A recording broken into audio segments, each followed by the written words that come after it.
അസ്സലാമു അലൈക്കും വറഹ്മത്തുള്ളാഹി വബറകാതുഹു. സൂറത്തുൽ മുംതഹന ചോദ്യോത്തരങ്ങൾ 6-ാം ഭാഗം ആയത്ത് നമ്പർ 2. ആദ്യത്തെ ചോദ്യം. ആയത്ത് 2 പ്രകാരം സത്യവിശ്വാസികൾ ശത്രുക്കളുടെ കയ്യിൽ അകപ്പെട്ടാൽ അവർ എങ്ങനെയാണ് പെരുമാറുക? എ. സമാധാനപരമായ ചർച്ച നടത്തും. ബി. സഹായിക്കും. സി. ശത്രുക്കളായി വർത്തിക്കും. ഡി. ഒന്നും ചെയ്യില്ല. ശരി ഉത്തരം ആൻസർ സി. ശത്രുക്കളായി വർത്തിക്കും. യകൂനു ലക്കും അഅദാഅൻ എന്നുള്ള വാക്കാണ് നമ്മൾ ഓർക്കേണ്ടത്. ശത്രുക്കൾ തങ്ങളുടെ കൈകൾ സത്യവിശ്വാസികൾക്ക് നേരെ നീട്ടുന്നത് ഏത് ഉദ്ദേശത്തോടെയാണ്? എ. സഹായത്തിനായി. ബി. ദ്രോഹിക്കാൻ, തിന്മ ചെയ്യാൻ. സി. ഹസ്തദാനം ചെയ്യാൻ. ഡി. കരാർ ഒപ്പിടാൻ. ശരി ഉത്തരം ആൻസർ ബി. ദ്രോഹിക്കാൻ അല്ലെങ്കിൽ തിന്മ ചെയ്യാൻ എന്നുള്ളതാണ്. അടുത്ത ചോദ്യം. യബ്സുത്തു ഇലൈക്കും ഐദിയഹും എന്ന ഭാഗത്തിന്റെ അർത്ഥമെന്ത്? Answer A. അവർ നിങ്ങളോട് മാപ്പ് ചോദിക്കും. ബി. അവർ അവരുടെ കൈകൾ നിങ്ങൾക്ക് നേരെ നീട്ടും.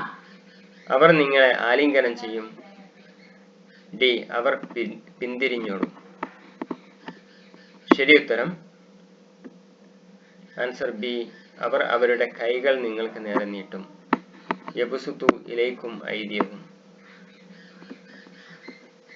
ശത്രുക്കൾ അവരുടെ കൈകൾ കൂടാതെ മറ്റെന്താണ് വിശ്വാസികൾക്കെതിരെ ദ്രോഹിക്കാൻ ഉപയോഗിക്കുന്നത്?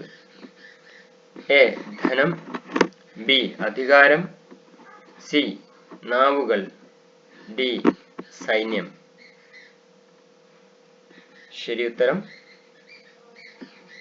സി. നാവുകളാണ്. സത്യവിശ്വാസികളെ സംബന്ധിച്ച് അവിശ്വാസികളുടെ ആത്യന്തികമായ ആഗ്രഹം എന്താണെന്നാണ് ഈ ആയത്ത് പറയുന്നത്? അതായത് 2-ാമത്തെ ആയത്ത്. അവർക്ക് സമ്പത്ത് നൽകാൻ. ബി. അവർ മുസ്ലിങ്ങളായി തുടരാൻ. സി. അവർ കാഫിറുകൾ ആകുവാൻ. ഡി. അവർ പലായനം ചെയ്യാൻ. ശരി ഉത്തരം ആൻസർ സി. അവർ കാഫിറുകൾ ആകാൻ. അൽസിനതഹും ബിസ്സൂ എന്നതുകൊണ്ട് ഉദ്ദേശിക്കുന്നത് എന്താണ്? എ. നല്ല കാര്യങ്ങൾ പറയുക.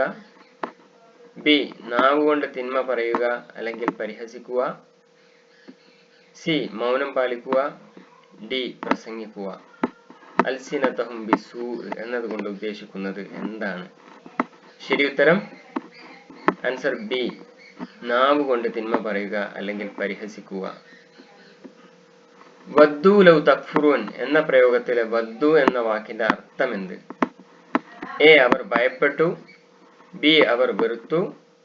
സി. അവർ ആഗ്രഹിച്ചു അല്ലെങ്കിൽ ഇഷ്ടപ്പെട്ടു. അവർ മറന്നു. ശരി ഉത്തരം അവർ ആഗ്രഹിച്ചു അല്ലെങ്കിൽ ഇഷ്ടപ്പെട്ടു. അടുത്ത ചോദ്യം. ഈ ആയത്ത് 2-ാമത്തെ ആയത്ത് വിശ്വാസികൾക്ക് നൽകുന്ന മുന്നറിയിപ്പ് എന്താണ്? അവിശ്വാസികളുടെ ചെങ്ങാത്തം ഗുണകരമാണ്. ബി. ശത്രുക്കളുടെ ഉള്ളിലെ പകയെക്കുറിച്ച് ജാഗ്രത പാലിക്കുക. സി. യുദ്ധം ഒഴിവാക്കുക. ഡി.